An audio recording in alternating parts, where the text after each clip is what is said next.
আজকে যারা চট্টগ্রামের গার্মেন্টসগুলি পুড়ে পুড়ে শেষ হয়ে গেল, ওই মালিক যিনি আছেন তার শত শত কোটি কোটি টাকা একবারে আগুনে পুড়ে গেল। হাজার হাজার কর্মচারীরা আজকে থেকে বেকার হয়ে যাবে। যতদিন চাকরি না পাবে ততদিন পর্যন্ত তাদের আর রুটি রুজির কোনো ফায়সালা নাই। এক ভদ্রলোক কাঁদতেছে, আমি 35 বছর ধরে এই ডিপার্টমেন্টে কাজ করি, 35 বছর ধরে আমি গার্মেন্টসে চাকরি করি, 35 বছর ধরে আমি এখানে কাজ করি, আমার চোখের সামনে আজকে গার্মেন্টসটা পড়ে গেল। বন্ধু খুব মনোযোগ দিবেন, এই জন্য সকালবেলার ধনী সন্ধ্যাবেলা গরিব হয়ে যায়, সন্ধ্যাবেলার ধনী সকালবেলা গরিব হয়ে যায়। এই জন্য আল্লাহ বলেন, ও বান্দা তুমি ফিরে আসো, ইরজিই ইলা রাব্বিকি রাদিয়াতাম মারদিয়া, আমি আল্লাহর সন্তুষ্টির দিকে তুমি ফিরে আসো, আমি আল্লাহকে খুশি করে আসো। ইয়া আইয়াতুহান নাফসুল মুতমাইন্না, হে নফসে মুতমাইন্না, প্রশান্ত আত্মা তুমি আমার দিকে ফিরে আসো। বলে দিয়ে যাই, প্রশান্ত আত্মা নফসে মুতমাইন্না কি?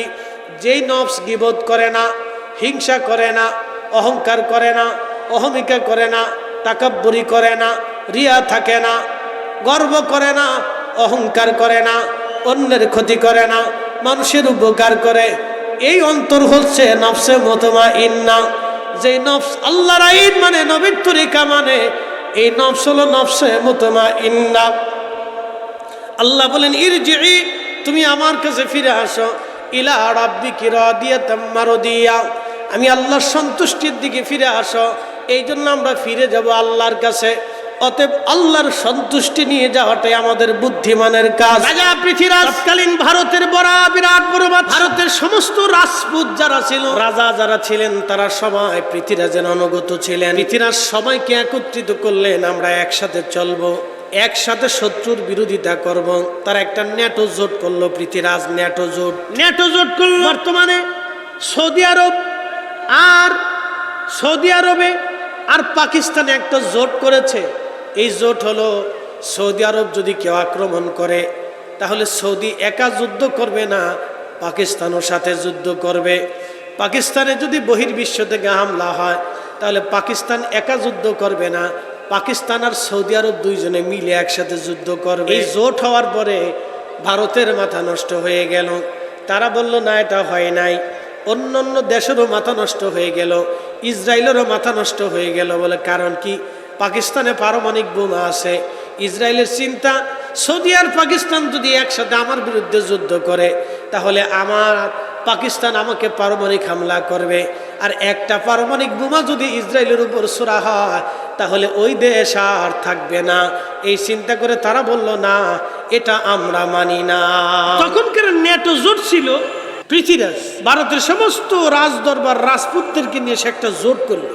এই জোটের মধ্যে লিখিত ছিল যে আমরা ঐক্যবদ্ধভাবে আমাদের শত্রুদের সাথে মোকাবেলা করব। প্রিয় উপস্থিতি হাজিরিন, ভালো করে শুনে যাবেন। খাজা বাবা আজমিরি দাওয়াত না নিয়ে তিনি আসলেন আজমির শরীফে। আসার পরে খাজা বাবার কাছে এক অন্ধ যে মুরিদ হলো, এই অন্ধটা পৃথ্বীরাজের রাজদরবারে কাজ করত। পৃথ্বীরাজ শুনতে পারল আমার রাজদরবারে এক মুসলমান কাজ করে। তার রাজদরবার থেকে পৃথ্বীরাজ তাড়িয়ে দিলেন। তাড়িয়ে দেওয়ার পরে ওই অন্ধ গরিব মানুষটা খাজা বাবা আজমিরি রহিমাহুল্লাহর দরবারে গেলেন। চোখের পানি ছেড়ে ছেড়ে কেঁদে বললেন, হুজুর আমি একজন অন্ধ মুসলমান হয়েছি। মুসলমান হওয়ার কারণে পৃথ্বীরাজ রাজ দরবার থেকে আমাকে চাকরিচ্যুত করেছেন, তাড়িয়ে দিয়েছেন। হুজুর আমি গরিব মানুষ, যদি চাকরি না থাকে আমি না খেয়ে মারা যাব, বাচ্চা কাচ্চা নিয়ে আমার কষ্ট হবে। ওগো আল্লাহর ওলি, আপনি যদি একটু অনুরোধ করে বলে দেন তাহলে আশা করা যায় পৃথ্বীরাজ আপনার চিঠি অনুযায়ী, কথা অনুযায়ী আমাকে চাকরিতে আবার পুনরায় বহাল দিবে। হুজুর আপনি একটু দয়া করেন। খাজা বাবা আজমির একটা চিঠি লিখলেন, হে পৃথ্বীরাজ, আমি গরিবে নওয়াজ মাইনুদ্দিন চিস আজমিরি সেঞ্চুরি বলতেছি। আপনি আমার অন্ধ মুরিদকে আপনার দরজা থেকে বিতাড়িত করে দিয়েছেন। সে অত্যন্ত পীড়িত এবং দরিদ্র।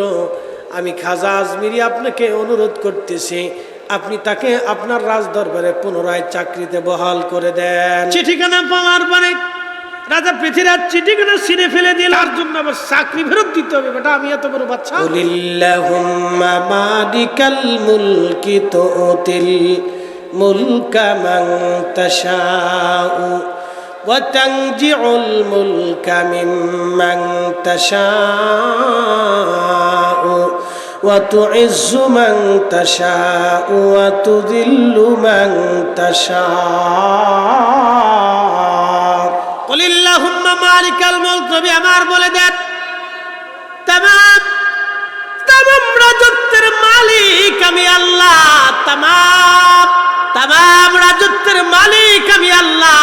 তুতিল মুলকা মান তাশা, আমি যাকে খুশি রাজা বানাই। তুইজ্জু মান তাশাউ ওয়া তুযিল্লু মান তাশা, যার কাছ থেকে খুশি রাজত্ব ছিনাই নেই, যাকে খুশি ইজ্জত ওয়ালা বানাই, যার কাছ থেকে খুশি ইজ্জত আমি ছিনাই নেই। আসতে হবে না, জোরে বলেন মালিক, না আরো জোরে বলেন মালিক। খাজা বাবা আজমিরি কি রাজত্ব নিয়েছিল? দিল্লির সিংহাসনে বসেছিল? শাহজালাল ইয়ামিনী কি বাংলার মসনদে বসেছিল? কুতুবউদ্দিন কাকি কি দিল্লির আসনে বসেছিল? নিজামুদ্দিন আউলিয়া কি দিল্লির বাদশাহী নিয়েছিল? মুজাদ্দিদ আল-ফেসানি সিরহিন্দি সম্রাট জাহাঙ্গীরকে পরাভূত করে তিনি কি দিল্লির মসনদ নিয়েছিল? পৃথিবীর কোন ওলি মসনদে বসেছে আমাকে একটু দেখান তো, ইতিহাস ঘুটে ঘাটে দেখান। দুনিয়ার কোন ওলি মসনদ নিয়েছিল আমাকে দেখান। দুনিয়ার কোন ওলিরা রাজা বাদশাহীর মসনদ নেই নাই, তারা এমন এক আল্লাহর ইশকের মসনদ নিয়েছিলেন যার কারণে 750 বছর পরেও এদেশের আমির উমরা, রাজা বাদশাহ, মন্ত্রী আর এমপি, প্রধানমন্ত্রীরা শাহজালাল ইয়ামিনীর দরগায় যায় বসে থাকে ভিখারির মতো। কথা বলে ঠিক না বেটে? খাজা বাবা আজমিরি 1000 বছর আগে চলে গিয়েছে, কিন্তু এখনো ভারতবর্ষের আমির উমরা, রাজা মহারাজারা খাজা বাবা আজমিরির বারগাহে বসে ভিখারির বেশে বসে থাকতেন। আল্লাহু আকবার। দুনিয়ার বাদশাহী নিছেন, আখিরাতের বাদশাহী নিছেন। আসলটা নিছে, নকলটা নেই নেই। কথা ঠিক কি না? আসলটা নিছে, নকলটা নেই। আল্লাহ বললেন কুলিল্লাহুম্মা মালিকাল মুলক তুতিল মুলকা মান তাশাউ তানজিউল মুলকা মিম্মান তাশাউ ওয়া তুইজ্জু মান তাশাউ ওয়া তুযিল্লু মান তাশাউ বিয়াদিকাল খায়র। ও বান্দা, আমি যাকে খুশি রাজত্ব দেই, যার কাছ থেকে খুশি রাজত্ব ছিনাই নেই, যাকে খুশি ইজ্জত ওয়ালা বানাই, যার কাছ থেকে খুশি ইজ্জত ছিনাই নেই। যদি ভুলি হেদায়েতের আলো জেনে নিয় কাছে তুলি, কখনো তোমাকে যদি ভুলি, হেদায়েতের আলো জেনে নিয় কাছে তুলি, ঠাই দিও প্রিয়তম ওগো মহিয়ান। তুমি রহমান, তুমি মেহেরবান, তুমি রহমান, তুমি মেহেরবান। অন্ধ গাহে না শুধু তোমারি গুণগান, বুঝেও বুঝে না তবু শান। তুমি রহমান, তুমি মেহেরবান। বই বিক্রি হয় ফুটপাতে, জুতা বিক্রি হয় এসি রুমে। তে দেশে শিক্ষার কি মূল্য হবে বলেন তো? শিক্ষক তার প্রাপ্যের জন্য রাস্তায় যদি শিক্ষকের নামতে হয়, তাহলে আমাদের আছে কি ছাতা? কি কথা কর না কেন? আমাদের আছে কি? কিছু নেই। যে দেশে শিক্ষার মূল্য, শিক্ষকের মূল্য বেশি হবে, সে দেশে শিক্ষার মূল্য বেশি হবে। কথা কন, আসতে কন, বেজরে বলে। শিক্ষকের মূল্য তো বেশি থাকার কথা, তার বেতন বেশি থাকার কথা, সুযোগ সুবিধা বেশি থাকার কথা। ডিসি এসপি রুমে, এসপি সাহেবের কাছে, ডিসি অফিসে তার দাম থাকার কথা। কি কথা কন না? অথচ শিক্ষক অসহায়ের মতো, মিসকিনের মতো। মুসলমান ভালো করে শুনবেন, কি বলবো আমরা? বলার তো আমাদের কিছুই নাই। বললে তো বলবেন হুজুর আপনি কি রাজনীতির ওয়াজ করেন? রাজনীতির কথা বলি না। আমি ইনসাফের কথা বলি। আল্লাহ বলেন ইন্নাল্লাহ ইয়ামুরু বিল আদল, আমি নির্দেশ দিলাম তোমরা দুনিয়াতে ইনসাফ করো, ন্যায় করো, অন্যায় করবা না। তোমরা ন্যায় করবা, অন্যায় করবা না। পৃথিরাজ অন্যায় করেছিল বিদায় খাজা বাবা আজমিরি তার বিরুদ্ধে দাঁড়িয়েছিলেন। রাজা গোরগোবিন্দ অন্যায় করেছিল, শাহজালাল ইয়ামানি তার বিরুদ্ধে দাঁড়িয়ে গেলেন। সম্রাট আকবর অন্যায় করেছিল বিদায় মুজাদ্দিদ আল ফেসানি তার বিরুদ্ধে দাঁড়িয়ে গেলেন। কথা কন না কেন, ঠিক না? যুগে যুগে যুগে যুগে যেখানে ন্যায়কে হত্যা করা হয়েছিল সেখানে ন্যায় প্রতিষ্ঠিত করার জন্য আল্লাহর বুজুর্গরা দাঁড়িয়ে গিয়েছিলেন। যখন আরবের মানুষ অন্যায়ে ন্যায়কে হত্যা করে অন্যায়কে তারা প্রতিষ্ঠিত করলো, আইয়ামে জাহিলিয়াত চলে আসলো, নিজের কন্যা সন্তানকে জীবন্ত কবর দিল। সে সময় আমার আল্লাহ আখিরি নবীকে পাঠাইয়া এই ধরাধামে ন্যায় প্রতিষ্ঠিত করলো। একবার জোরে বলা যাবে কি মারহাবা। তরিকাতপন্থীরা সুন্নি কখনো মিথ্যা সাক্ষ্য দিবেন না, মিথ্যা মামলা দিবেন না, কারণ আমি মিথ্যা অপবাদ দিবেন না, গীবত করবেন না, শিকায়াত করবেন না। আবার বলি মিথ্যা সাক্ষ্য দিবেন না, মিথ্যা সাক্ষ্য কখনো দিবেন না, মিথ্যা মামলা দিবেন না, মিথ্যা মামলার জন্য কাউকে সহযোগিতা করবেন না।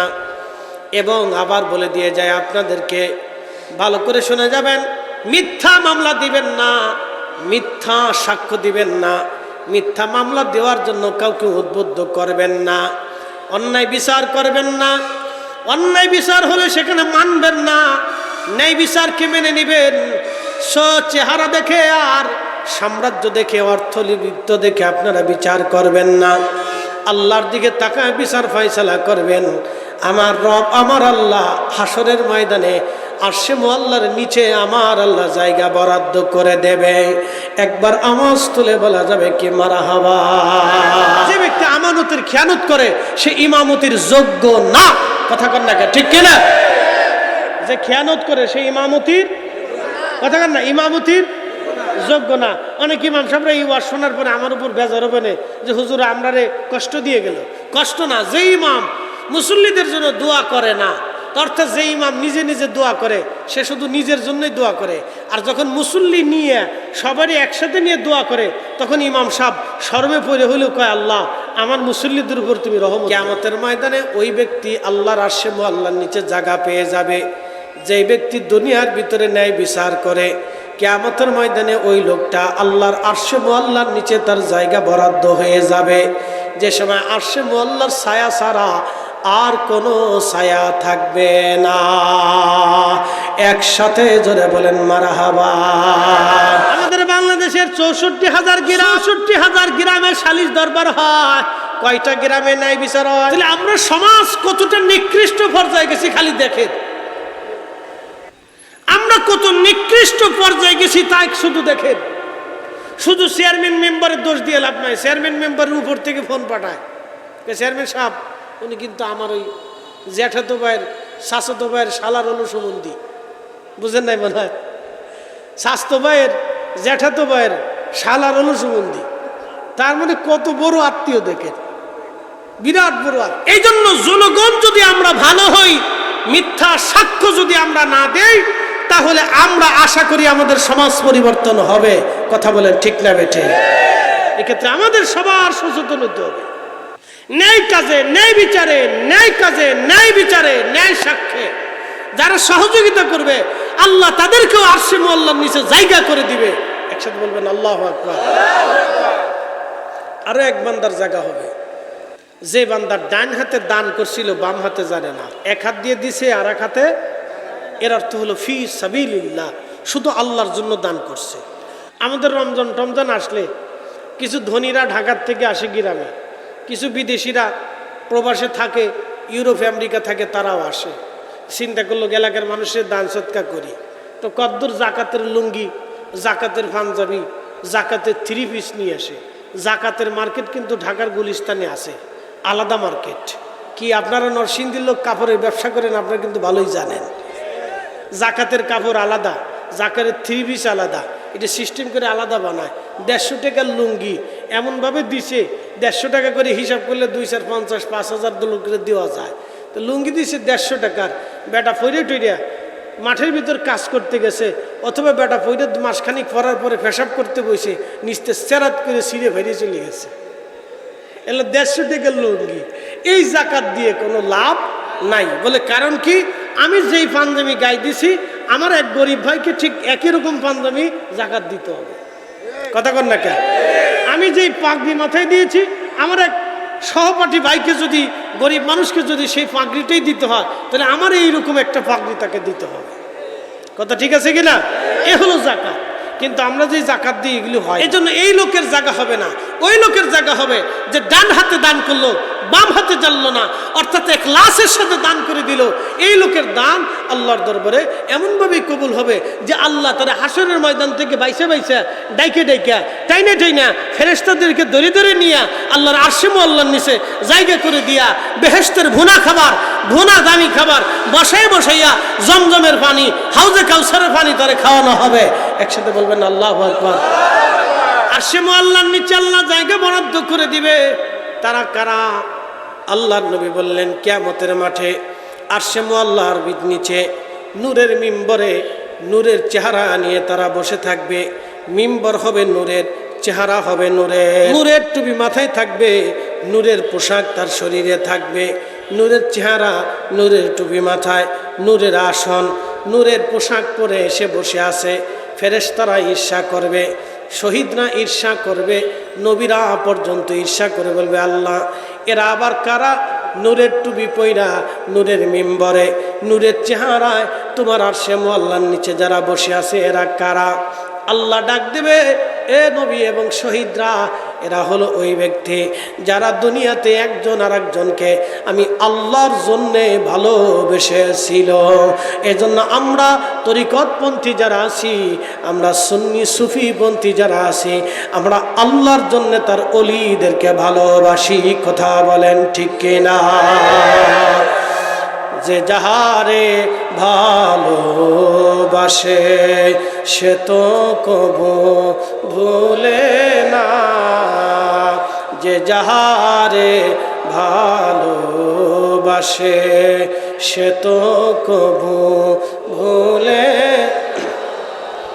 মৌলা তোমায় ভালোবাসে, রসুল তোমায় ভালোবাসে, তুমি তারে ভুইল না।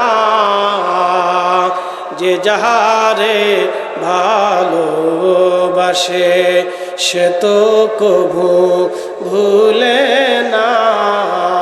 মুর্শিদ তোমায় ভালোবাসে, দয়াল তোমায় ভালোবাসে, তুমি তারে ভুইল না। যে যাহারে ভালোবাসে সে তো কভু ভুলে না। আল্লাহ ডাক দেবে, না নবী শহীদরা এরা সেই ব্যক্তি দুনিয়াতে যারা আমি আল্লাহর জন্য একজন আর একজনকে ভালোবেসেছিল। আজকে আমি আল্লাহ তাদের নূরের মিম্বারে আরশে মুআল্লার নিচে নূরের চেহারায় নূরের পোশাক পরাইয়া নূরের টুপি পরাইয়া আমি আরশে মুআল্লার নিচে তাদের জায়গা বরাদ্দ করলাম। এরপরে নবীজি সুম্মা তালা, অতবার নবীজি তেলাওয়াত করলেন তারা কারা জানোনি? আমার নবীজি বলেন আলা ইন্না আউলিয়া আল্লাহি লা খাউফুন আলাইহিম ওয়ালা হুম ইয়াহজানুন।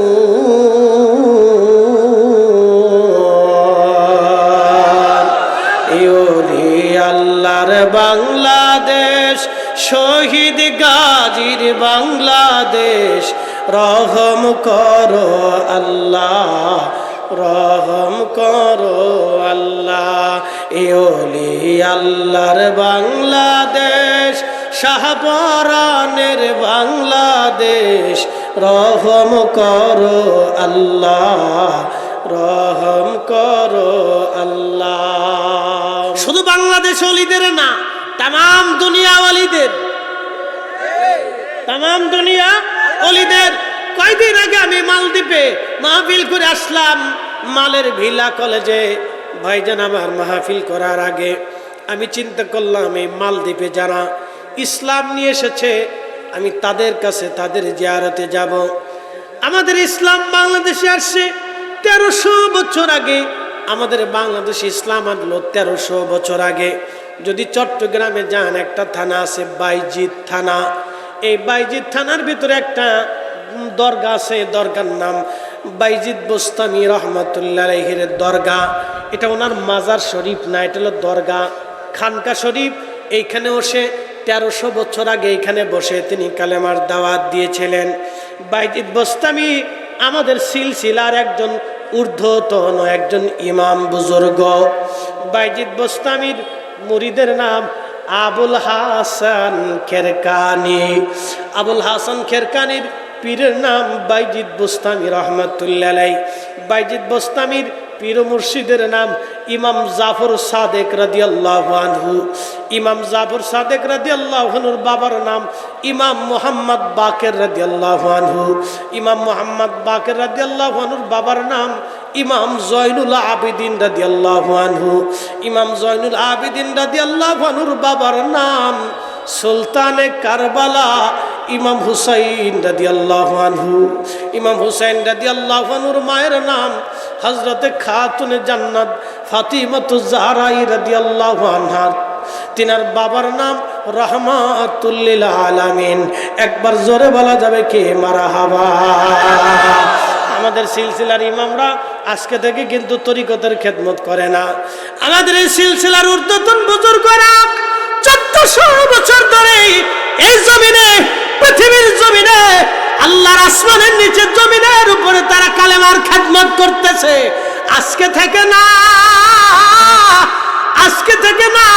এই ভারত উপমহাদেশে আমাদের সিলসিলার ইমাম মুজাদ্দিদ আল ফেসানি ফারুক রাহিমাহুল্লাহ, সম্রাট আকবর যখন ইসলামের সূর্য ডুবাই দিতেছিল, আজান বন্ধ হয়ে গেল, নামাজ বন্ধ হয়ে গেল, মসজিদ তালা মারা হলো, কোরআন হাদিস শিক্ষা নিষিদ্ধ করা হলো, কালাম পর্যন্ত সালাম পর্যন্ত নিষিদ্ধ হলো। কালেমা পরিবর্তন হয়ে কালেমা হলো লা ইলাহা ইল্লাল্লাহ আকবারু খলিফাতুল্লাহ। ঠিক ওই সময় পৃথিবীর অন্য কারো সাহস হয় নাই, পৃথিবীর অন্য কোনো সাম্রাজ্যের সাহস হয় নাই সম্রাট আকবরের সাথে যুদ্ধ করবে। কিন্তু একজন মহান আল্লাহর ওলি দাঁড়ায় গেলেন। এই মহান আল্লাহর ওলির নাম এই তরিকার ইমাম হযরতে শাইখুনা ইমামুনা ইমামুত তরিকত রাহনুমায়ে শরিয়ত, রাহনুমায়ে শরিয়ত হযরতে শেখ আহমদ সেরহিন্দি। ওনার নাম ছিল আহমদ, ওনার নাম ছিল আহমদ, ওনাকে বলা হতো শেখ আহমদ সেরহিন্দি ফারুকি। উনি হযরত ওমর রাদিয়াল্লাহু আনহুর বংশধর ছিলেন। সাইদ আহমদ ফারুকি সেরহিন্দি ফারুকি, ওনার পরিচয় উনি মুজাদ্দিদ আল ফেসানি সেরহিন্দি। উনি 1000 বছরের মুজাদ্দিদ। আল্লাহ প্রত্যেক 100 বছর পরে একজন বা একাধিক করে আল্লাহ মুজাদ্দিদ পাঠায়। আল্লাহর ওলি থাকে, কুতুব থাকে, আবদাল থাকে, আকতাব থাকে। বিভিন্ন জায়গায় ওলিদের শ্রেণী আছে, ভাগ আছে, গ্রুপ আছে। মুজাদ্দিদরা হলো সবচেয়ে উচ্চ পর্যায়ের ওলিদের তবকা। মুজাদ্দিদ আল ফেসানি সেরহিন্দি ফারুকি তিনি এই জমিনে এসে সম্রাট আকবরকে পরাভূত করে, সম্রাট জাহাঙ্গীরকে পদানত করে, তলোয়ারের মাধ্যম দিয়ে না, রক্তপাত করে না, বিনা রক্তপাতে, বিনা রক্তপাতে আল্লাহর দেওয়া বেলায়েতি শক্তি দিয়া এই জমিনে যিনি কালেমার পতাকা উড্ডীন করেছিলেন তিনি আমাদের তরিকার ইমাম হযরতে শেখ আহমদ সেরহিন্দি ফারুকি। একবার জোরে বলা যাবে কি মারহাবা। মিসকিনাম দরে গাহাদ চুফার মায়ে নজর বারে বহালম হাম নজর ফরমা কে খাকে পা এ মিসকিনাম মুজাদ্দিদ আল ফেসানি মান মুজাদ্দিদ আল ফেসানি। একদল আইছে বুকের উপরে হাত বাঁধাবে, কি কথা কর না কে? হে বুকের উপরে হাত বাঁধতেই হবে, এটাই ঠিক, সহিহ হাদিসে আসছে এটাই ঠিক। নাভির নিচে হাত বাঁধাবে ঠিক, মানে এমন ভাবে কইতেছে মনে হয় যে উনারটা একবারে 14 পুরুষ, 14,000 বছর ধরে উঠিয়ে। আরে বেটা 1450 বছর ধরে আমরা ঠকের উপরে আছি। আমরা রাকাবির দেশে কালেমা না দিলে তোমাদের 14 পুরুষের কালেমা নসিব হইতো না। আমরা রাকাবির দেশে কালেমা দিয়ে গেছে, শিক্ষা দিয়ে গেছে, কথা বলেন না কেন? কালেমার সূর্য তো ডুবে গিয়েছিল, আল্লাহ মুজাদ্দিদ আল ফেসানি সেরহিন্দিকে দিয়া আবার এই ভূখণ্ডের কালেমার সূর্যকে আল্লাহ উঠিয়ে দিলেন। যাদের মাধ্যমে কালেমা পেয়েছি, ইসলাম পেয়েছি, নামাজ পেয়েছি, দ্বীন পেয়েছি, ধর্ম পেয়েছি, তারা যেইভাবে আমাদেরকে শিখিয়ে গেছে আমরা সেইভাবেই মানব, কথা বলেন ঠিক না বেঠে? সম্রাট আকবর ইসলামকে নিষিদ্ধ করে দিলেন পুরা ভারতবর্ষে। ইসলাম নিষিদ্ধ, কালেমা পরিবর্তন হয়ে গেল, লা ইলাহা ইল্লাল্লাহু মুহাম্মাদুর রাসূলুল্লাহ সাল্লাল্লাহু আলাইহি সাল্লাম। এই কালেমার পরিবর্তে সম্রাট আকবর কালেমা বানাইলো লা ইলাহা ইল্লাল্লাহ আকবরু খলিফাতুল্লাহ। সেই সময় ভারতের লক্ষ লক্ষ মুসলমান, কারো সাহসী কুলাইল না সম্রাট আকবরের সামনে। একজন দাঁড়াইলেন, তিনি আমাদের তরিকার ইমাম মুজাদ্দিদ আল ফেসানি সেরহিন্দি দাঁড়িয়ে গেলেন। তাহলে ইসলাম কার মাধ্যমে? পৃথিবীরাজ চিঠি ছিঁড়ে ফেলে দিল, মনে আছে নিওয়াজ আপনাদের? পৃথিবীরাজ চিঠি ছেড়ে ফেলে দিল। চিঠি ছেড়ে ফেলে দেওয়ার পরে অন্ধ মুরিদ কেঁদে কেঁদে আসলেন, পৃথিবীরাজ আপনার চিঠি ছিঁড়ে ফেলে দিয়েছে, পৃথিবীরাজ আপনার চিঠি ছিঁড়ে ফেলে দিয়েছে।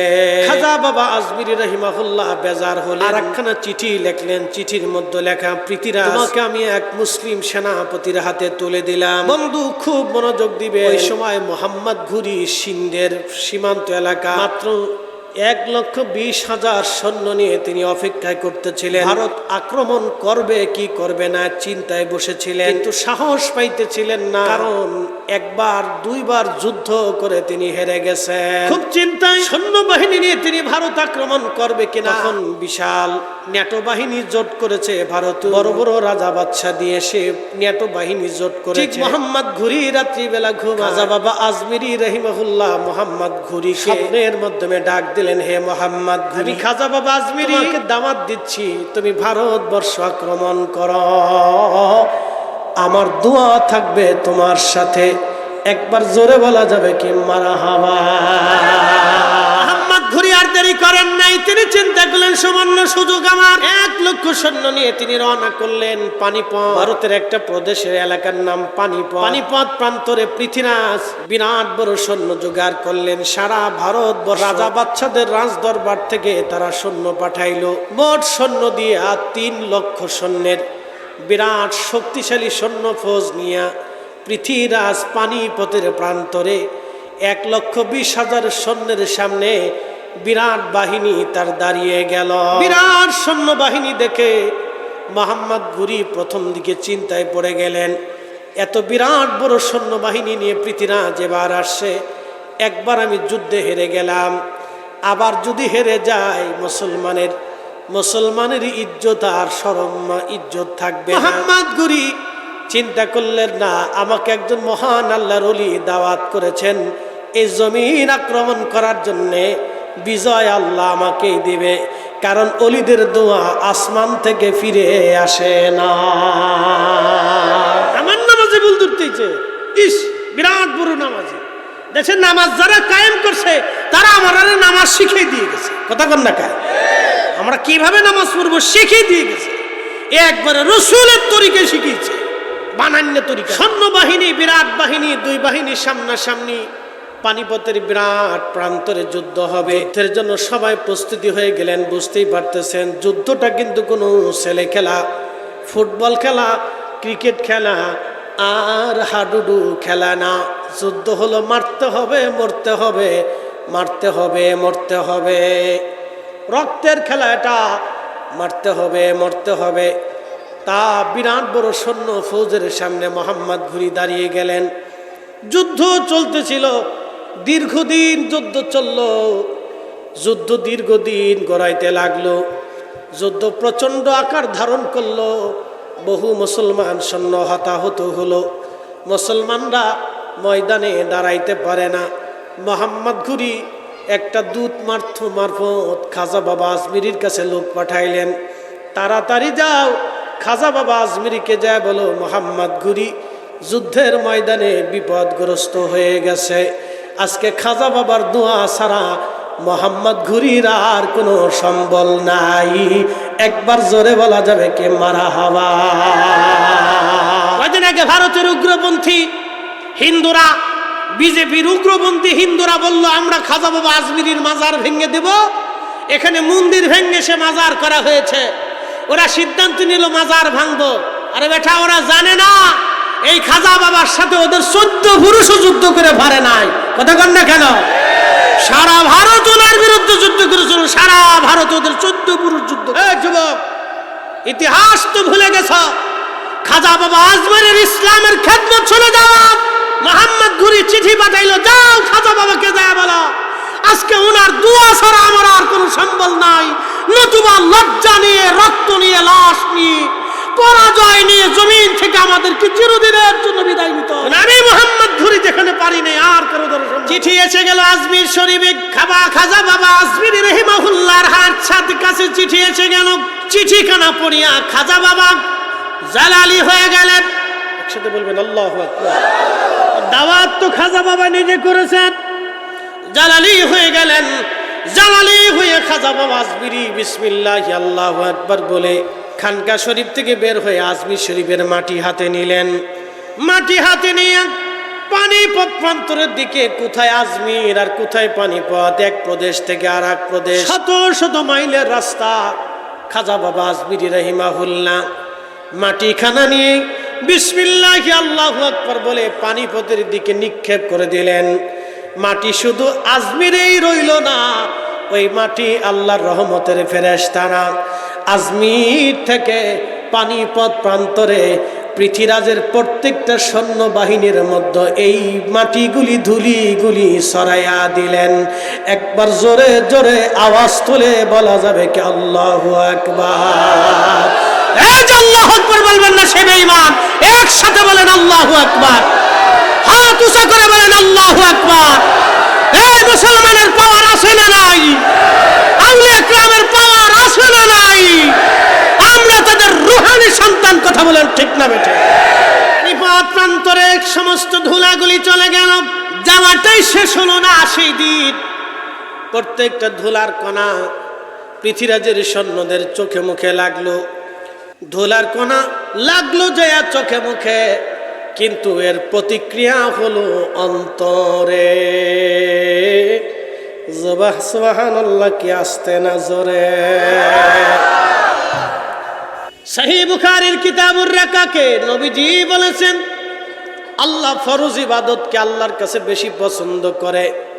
ফরজ ইবাদত করার পরে বান্দা যখন আর নাওয়াফিল অতিরিক্ত ইবাদত করে, অতিরিক্ত ইবাদত, ফরজ ইবাদত করার পরে বান্দা যখন নফল করে, নফল।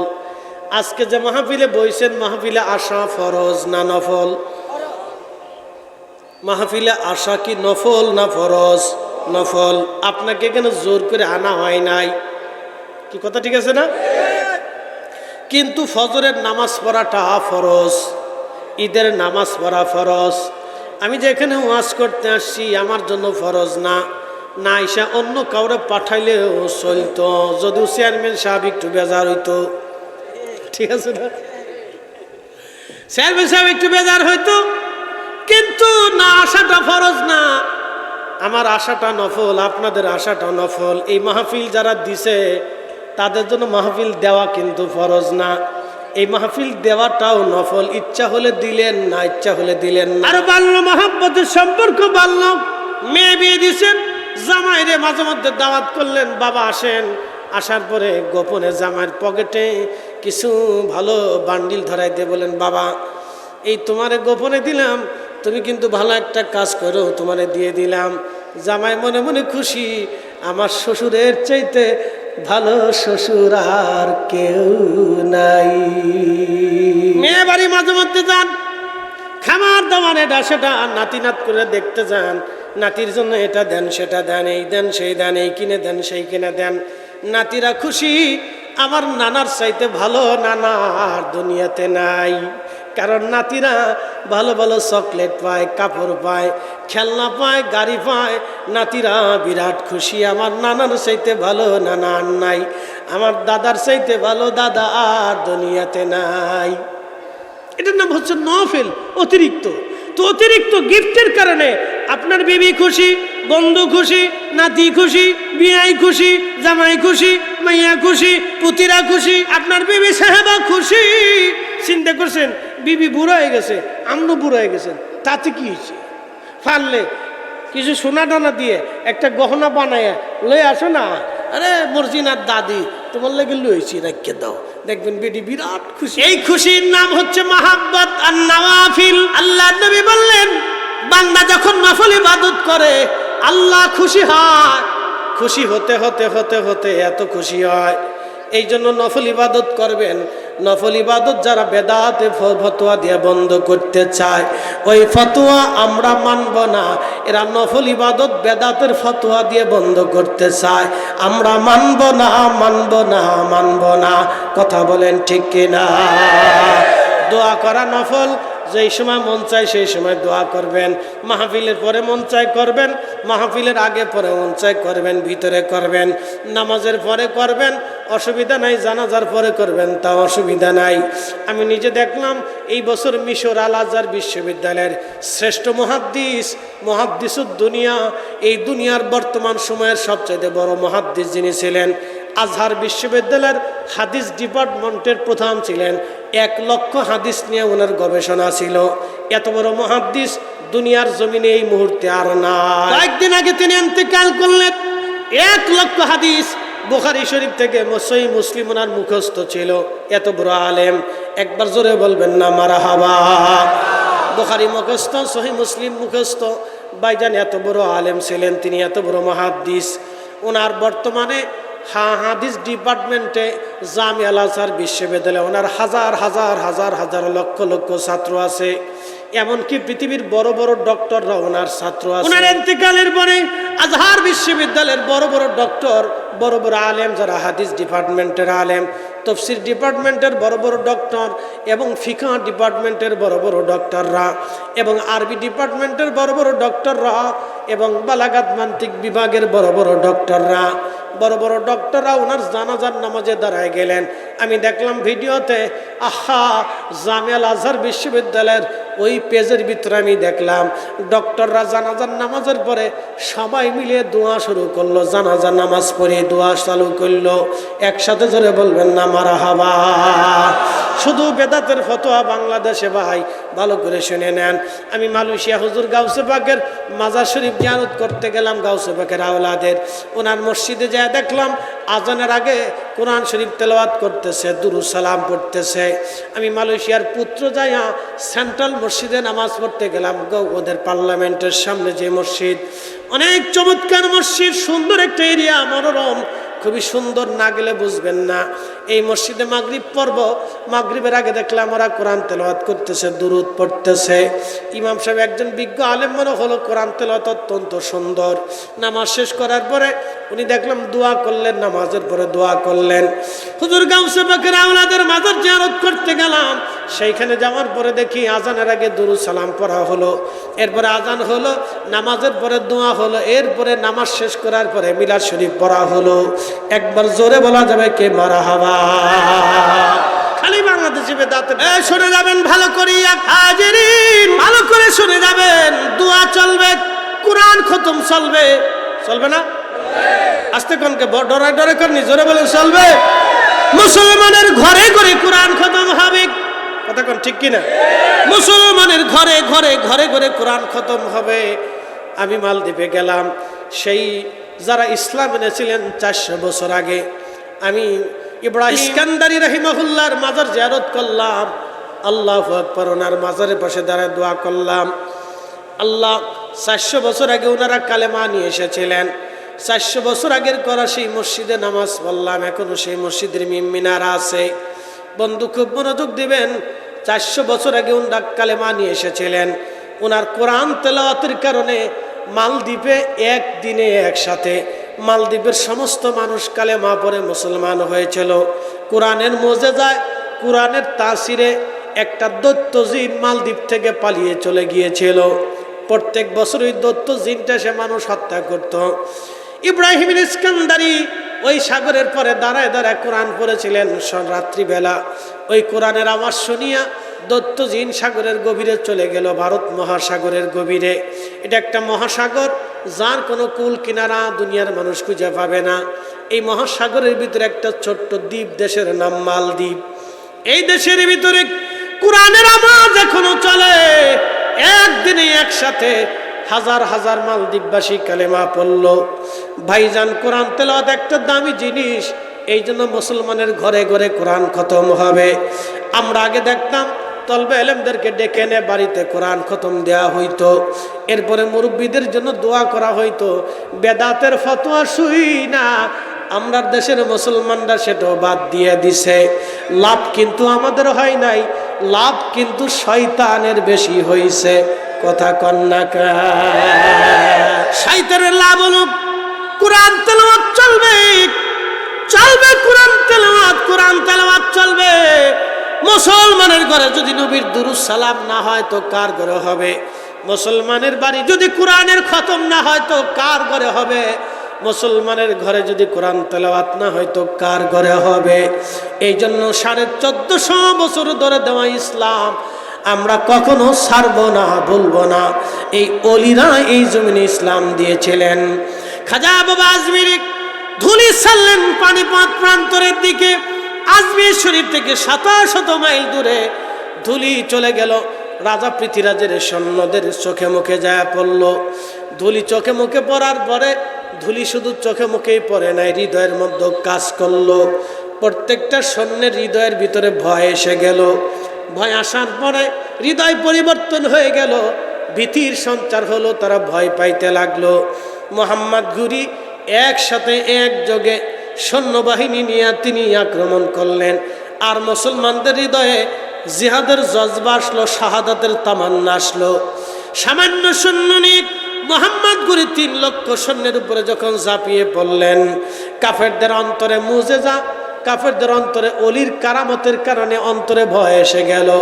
এই ভয়ের কারণে সেই দিন মোহাম্মদ ঘুরির বিজয় হয়েছিল। তার মানে মুসলমানদের বিজয়ের পিছনে আল্লাহর অলিদের দোয়া আছে, দোয়া ছাড়া বিজয় কারো হয় নাই। কথা বলেন ঠিক কিনা? এই জন্য অলির দরকার আছে না? না, আমরা অলিদেরকে ভালোবাসি আল্লাহর জন্য, আল্লাহর জন্য। আল্লাহর নবী বললেন সাবধান, কিয়ামতের ময়দানে আমার আল্লাহ আরশে মুআল্লার নিচে ওলিদের জায়গার ব্যবস্থা করে দিবে। লা খাউফুন, তাদের কোনো ভয় নাই, ওয়ালা হুম ইয়াহজানুন, তাদের কোনো চিন্তা নাই, তারা পেরেশান হবে না। এই জন্য আমরা অলি মানি, অলিদের দরবারে যাই, অলিদের সাথে মহাব্বত রাখি, অলিদের সাথে সম্পর্ক রাখি, অলিদের জিয়ারতে যাই, অলিদের মজলিসে বসি, অলিদের মহাব্বতে বসি, অলিদের সোহবতে বসি। আমার রব আমার আল্লাহ বললেন, ইয়া আইয়ুহাল্লাযীনা আমানুত্তাকুল্লাহা ওয়া কুনু মা'আস সাদিকিন। সাবধান আমার ওলি যারা, আমার ইমানদারেরা, তোমরা আমি আল্লাহকে ভয় করো। শুধু ভয়ের মধ্যে সীমাবদ্ধ না, আমার আল্লাহ ডাক দে বলেন, হে ইমানদারেরা আমি আল্লাহকে ভয় করো, নামাজ পড়ো, রোজা করো, জিকির করো, হালাল মানো, হজ করো, যাকাত দাও, এরপর ওয়াকুনু মা'আস সাদিকিন, আমার ওলিদের সঙ্গী হয়ে যাও, সহবতে চলিয়া যাও। খুব ভালো করে শুনে যাবেন। আল্লাহ কোরআনে আরো ডাক দিলেন, ইহদিনাস সিরাতাল মুস্তাকিম, চালাও সে পথে যে পথে তোমার প্রিয়জন গেছেন চলি, চালাও সে পথে যে পথে তোমার প্রিয়জন গেছেন চলি। আল্লাহ কোরআনের অপর আয়াতে ডাক দিলেন, আনআমাল্লাহু আলাইহিম মিনান নাবিয়্যিন ওয়া সিদ্দিকিন ওয়া শুহাদাই ওয়াস সালিহিন ওয়া হাসুনা উলাইকা রফিকা। আল্লাহ ডাক দিয়ে বললেন, আমি আল্লাহর নিয়ামত প্রাপ্ত বান্দা 4 শ্রেণী। 1 নম্বরে নবীরা, 2 নম্বরে সিদ্দিকরা, 3 নম্বর শহীদরা, 4 নম্বরে ওলিরা। ওয়া হাসুনা উলাইকা রফিকা, এরা তোমাদের কতই না উত্তম সঙ্গী। এই জন্য আল্লাহর ওলিদের সঙ্গী হওয়া এটা ভাগ্যের ব্যাপার। কথা কন না, ঠিক কিনা? আল্লাহর ওলিদের সঙ্গী হওয়া কিসের ব্যাপার? আস্তে কন কেন, ডরে ডরে কন নাকি? কিসের ব্যাপার? কপাল লাগে, কপাল। এদেশে কেউ মেসির ভক্ত, কেউ নেইমারের ভক্ত, কেউ শাহরুখ খানের ভক্ত, কেউ সাকিব খানের ভক্ত, কত খান আনসান ফানসান, এডি বেডি সেডি লেডি, আজারে বাজারে ভাজাইরা এগুলির ভক্ত। আরে বেটা, আমরা আজারে বাজারের ভক্ত না, আমরা একজন আল্লাহর মহান ওলির ভক্ত। বেদাতি বললে আমাদের কিছু যায় আসে টাসে না। কথা কন না, ঠিক কিনা? কোন রুহু আছে সনাতনী, কোন রুহু আছে মাজুসি, আগুনের পূজা করে, কোন রুহু আছে শিখ, গুরুদুয়ারায় যায়, কোন রুহু আছে লালনের ভক্ত, লালনের আখড়ায় যায়, কোন রুহু আছে খ্রিস্টান, যারা খ্রিস্টান ধর্ম মেনে চলে, কোন রুহু আছে আপনার এই ইয়াজিদি, তার ইয়াজিদি ধর্ম মানে, ইয়াজিদি কিন্তু একটা ধর্ম, ঠিক আছে না ভাই?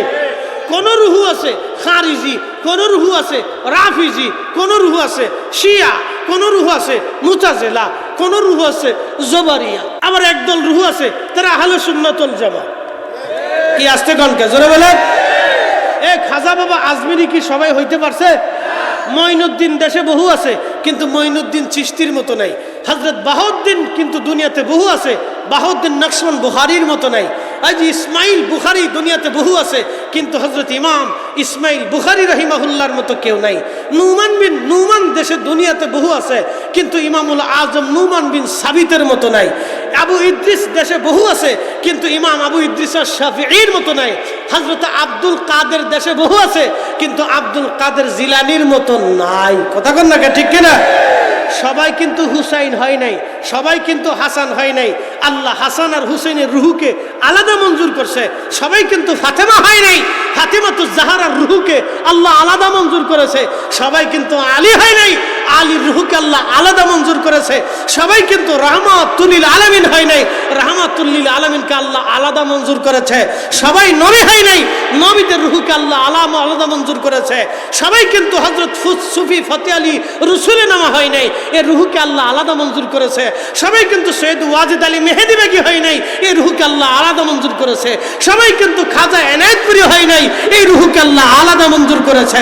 সবাই কিন্তু খাজা বাবা ফরিদপুরি হয় নাই, এই রুহুকে আল্লাহ আলাদা মঞ্জুর করেছে। কথা কন না, ঠিক কিনা?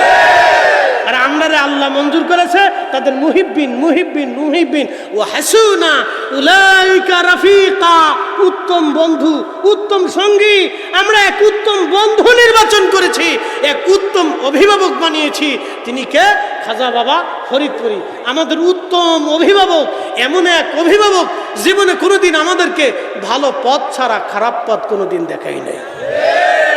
আল্লাহর পথ ছাড়া কোনোদিন শয়তানের পথ দেখেই নেই। এই জন্য আল্লাহ বলছে হাসুনা উলাইকা রাফিকা, তাম জগতের মধ্যে তারা তোমাদের উত্তম বন্ধু। তা আমরা বাইসে বাইসে উত্তম বন্ধু বানাইছি, বাইসে বাইসে বাইসে বাইসে একবার জাগা মতো হাত। পৃথিবীতে যত সৃষ্টিতে মাখলুক আছে সবারই আল্লাহ। কথা ঠিক আছে না ভাই? সৃষ্টির এমন কি কোনো জীব আছে যেই জীবের খাবার আল্লাহ না দেয়? সবার রিজিক কে দেয়? হিন্দু রিজিক কে দেয়? বৌদ্ধটা কে দেয়? খ্রিস্টানটা কে দেয়? শিখেরটা কে দেয়? মাজুসিরটা কে দেয়? ইয়াজিদিরটা কে দেয়? সবারটাই আল্লাহ দেয়। সবারটা কে দেয়? আমাদেরটাও কে দেয়? আল্লাহ দেয়। সবারটাই আল্লাহ দেয়, আমাদেরটা আল্লাহ দেয়। পশু পাখি, সমুদ্রের ভিতরে একটা মাছ আছে নীল তিমি। শোনেন, নীল তিমি, নীল তিমি প্রত্যেক দিন 110 মন খাবার খায়। কত মন? 110 মন এক বেলা খায়, বাকি বেলার কথা বললাম না। প্রত্যেক দিন আল্লাহ ওরে 110 বেলা খাবার খাওয়ায়। একসাথে সুবহানাল্লাহ বলবেন। 110 মন। ওর কি ব্যাংক আছে? বাংলাদেশ ব্যাংক, বিশ্ব ব্যাংক, সুইস ব্যাংক। ওর কি খাবারের গোডাউন আছে? তো এই সমুদ্রের ভিতরে ওর খাবারের ফয়সালাটা কে করে? ও 10 মন, 110 মন আল্লাহ ওরে খাবার খাওয়ায়। তা আমরা আটটুসির দরবারে ওরস শরীফে লক্ষ লক্ষ মানুষ খাবার খায়, ধাক্কা ধাক্কি, পারাপারি, গুতাগুতি, সিল্লে সিল্লি, মারামারি, লাঠালাঠি, দাবড়া দাবি, কিচ্ছু নাই। একসাথে বলেন আল্লাহু আকবার। না, আরো জোরে বলে, আরো জোরে বলে। ওখানে গেলে মানুষের দিল এমনি নরম হয়ে যায়, ভয় পায় যে না জানি এখানে বিয়াদবি করলে কি উপায় হয়। সবাই শান্ত হয়ে যায়, ভদ্র হয়ে যায়, আদবি হয়ে যায়। যে বেটা সারা গ্রাম বেড়ে লাঠালাঠি করছে, এই বেটা যাইও সিরিয়ালে চুপচাপ দাঁড়াই থাকে, কারণ জানে সারা গ্রাম বেড়ে লাঠালাঠি করছি, কিন্তু এই জায়গায় লাঠালাঠির জায়গা না। এই জায়গায় লাঠালাঠি করলে এমন এক মারপিট আসবে, জেলখানার থেকে ছুটি পাইছি, এই দারোগা রিমান্ড থেকে মাফ করে দিছে, এই আদালত আমারে খালাস দিছে, কিন্তু এই আদালতে একবার যদি ধরা পড়ে যায় তাহলে কিন্তু খালাস টালাস নাই। এমন এক বাটাম চালান দিবে যেই বাটাম চালানের কোনো উকিল নাই। আমাদের চোখ দিয়ে আলো দেখি, নূর দেখি, আল্লাহ আমাদের চোখে নূর দিছে, সৃষ্টি দেখা যায়। এখানে কি বৈজ্ঞানিক কোনো সূত্র আছে? জমিন দুনিয়াতে আছে, এখানে কি বৈজ্ঞানিক কোনো সূত্র আছে? একই বাংলাদেশে 6টা ঋতু আছে, একই আসমানের নিচে দেশ মালয়েশিয়াতে একটা ঋতু আছে, একই আসমানের নিচে একটা দেশ মালদ্বীপে সারা জিন্দিগি, একই দেশ আছে নরওয়ে, একই দেশ সৃষ্টির আসমানের নিচে একই দেশ নরওয়ে, 6 মাস পর্যন্ত সূর্যই উঠে, আল্লাহ কইলেন না আপনারা। আবার 3 মাস পর্যন্ত সূর্য ডুবে। খাজা বাবা আজমির থেকে ধুলি নিক্ষেপ করে পানিপথে পাঠাইলেন। বৈজ্ঞানিক কোন সূত্র আছে? এই সূত্র কার সূত্র? খাজা বাবা ফরিদপুরি বলে দিলেন হেলিপোর্ট হবে, মাদ্রাসা হবে। তখন আর লক্ষ্মীপুর হিসেবে বিশ্বাস হচ্ছিল না। বলেন এখানে কি কোনো বৈজ্ঞানিক সূত্র আছে? এই সূত্রটা কার? আটটুসির দরবারের ডাইল খেয়ে, তাবারও খেয়ে বহু মানুষের ক্যান্সার ভালো হয়েছে। বলেন বৈজ্ঞানিক কোনো সূত্র আছে? এই সূত্র কার? নদীর পার ভাঙ্গে অপার গড়ে, এই তো নদীর খেলা। সকাল বেলার ধনী রে তুই ফকির সন্ধ্যা বেলা। সকাল বেলার ধনী রে তুই ফকির সন্ধ্যা বেলা। তুলিজুল লাইলা ফিন নাহারি ওয়া তুলিজুন নাহারা ফিল লাইল। রাত থেকে দিন, দিন থেকে রাত আমি বের করে দেই। রাত থেকে দিন, দিন থেকে রাত আসে। বৈজ্ঞানিক কোনো সূত্র এখানে নাই, সব সূত্র আমার আল্লাহর। আল্লাহর আইনে শীতকালে দিন ছোট হয়ে যায়, রাত বড় হয়ে যায়। কথা কর না কেন? আল্লাহর আইনে শীতকালে দিন ছোট হয়ে যায়, রাত বড় হয়ে যায়। রাত থেকে দিন আসে, দিন থেকে রাত আসে। তুখরিজুল হাইয়া মিনাল মাইয়িতি ওয়া তুখরিজুল মাইয়িতা মিনাল হাই। আর আমি জিন্দা থেকে মুর্দা বের করি, মরা থেকে আমি রব্বুল আলামিন জিন্দা বের করি। ওয়া তারজুকু মান তাশাউ বিগাইরি হিসাব।